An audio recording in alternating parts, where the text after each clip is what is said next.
Patuloy nating minomonitor itong low pressure area na nasa labas ng ating Philippine Area of Responsibility. Latest location natin kaninang alas 3 ng hapon, nasa layong 1,125 kilometers silangan ng Mindanao. Nananatiling maliit yung tsansa na nasabing low pressure area na maging bagyo sa mga susunod na araw. Gayunpaman, for today until the next days, yung trough o yung extension ng nasabing sama ng panahon posibleng magdudulot or magpapatuloy na magdulot ng mga pag-ulan dito sa silangang bahagi ng Visayas at sa Mindanao.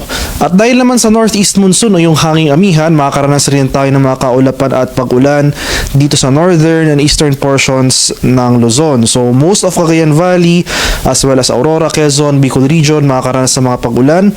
Dahil naman sa trough or extension ng low pressure area, itong central and eastern portions ng Visayas as well as itong northern and eastern sections ng Mindanao ngayong hapon hanggang bukas, magpapatuloy rin yung mga kaulapan at mga kalat-kalat na pag-ulan at thunderstorms.